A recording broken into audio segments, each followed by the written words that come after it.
অন্ধকার রাতে ঘন জঙ্গলের মধ্যে এক ভয়ঙ্কর ঘটনা ঘটে। তিনটি ভিন্ন ভিন্ন দানব আকৃতির প্রাণী, দানব বানর, জম্বি টয়লেট এবং স্মাইলি খরগোশ এক প্রাচীন মন্দিরের সামনে এসে, এই প্রাচীন মন্দিরের ভিতরে ছিল এক রহস্যময় শক্তি যা তিনজনেরই প্রয়োজন ছিল, কিন্তু তারা কেউ কাউকে বিশ্বাস করতে পারত না। দানব বানর ছিল বিশাল আকৃতির, আগুনের মতো লাল চোখ ও ধারালো নখ, আর দানবীয় শক্তির অধিকারী। সে যেখানে যেত সব কিছু ধ্বংস করে দিত। জঙ্গলের পশুরা তাকে দেখে ভয়ে পালিয়ে যেত। বহু বছর আগে সে এক জাদুকরের দ্বারা অভিশপ্ত হয়েছিল। যদি সে ধ্বংসের পথ থেকে সরে না আসে, তাহলে সে সারা জীবনের জন্য পাথরে পরিণত হবে। এই অভিশাপ থেকে মুক্তি পেতে তাকে ওই প্রাচীন মন্দিরের মধ্যে লুকিয়ে রাখা রহস্যময় শক্তিটাকে খুঁজে বার করতে হবে। জম্বি টয়লেট ছিল অর্ধেক মেশিন ও অর্ধেক জম্বির মতন এক বিশাল দানব। তার মাথার অংশটি টয়লেটের মতো, সে কথা বলতে পারত না, কিন্তু তার বিকৃত রূপ ও বিকট শব্দ চারিদিকে আতঙ্ক ছড়িয়ে রাখত। জম্বি টয়লেট আসলে পশ্চিমী রাজ্যের গুপ্তচর।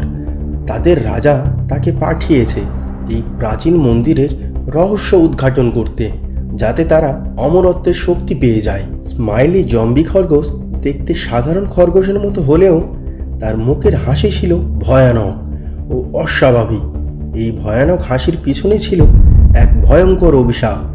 যে একবার এই হাসির দিকে তাকাতো, সে ধীরে ধীরে এক ভয়ানক জম্বিতে পরিণত হতো।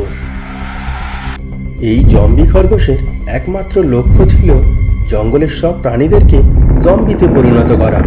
সে চেয়েছিল ওই প্রাচীন মন্দিরের লুকোনো শক্তি দিয়ে নিজের জম্বি শক্তিকে আরও শক্তিশালী করতে।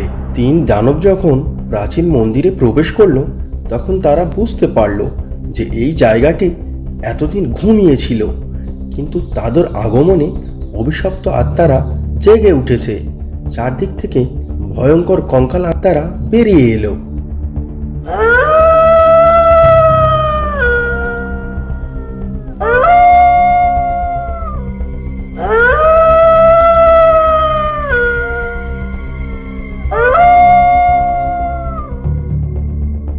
দানব বানর এক লাফের সামনে এগিয়ে গিয়ে কঙ্কালদেরকে ধ্বংস করতে লাগলো। তার বিশাল হাতের আঘাতে কঙ্কালগুলো চারিদিকে ছিটকে পড়তে লাগলো। জম্বি টয়লেট চুপচাপ ছিল।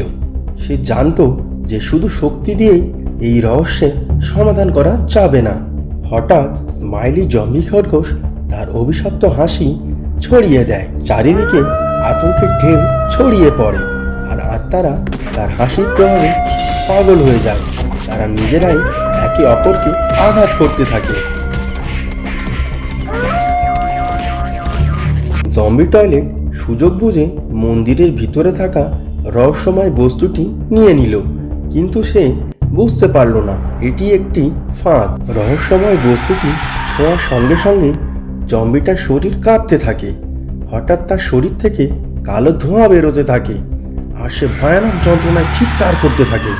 এটা ছিল এক পবিত্র শক্তি, যা শুধু যোগ্য ব্যক্তির হাতে গেলেই কার্যকর হবে। দানব বানর বুঝতে পারল যে এটি তার মুক্তির একমাত্র চাবিকাঠি। সে দ্রুত জম্বি টয়লেটের কাছ থেকে বস্তুটি কেড়ে নিয়ে নিজের হাতে রাখল। সঙ্গে সঙ্গেই চারদিক আলোয় ভরে গেল। তার দানবীয় রূপ হারিয়ে এক সাধারণ বানরে পরিণত হলো। জম্বি টয়লেট প্রচণ্ড বিস্ফোরণের সাথে ধ্বংস হয়ে ধুলোয় মিশে গেল, কিন্তু স্মাইলি জম্বি খরগোশ বেঁচে গেল।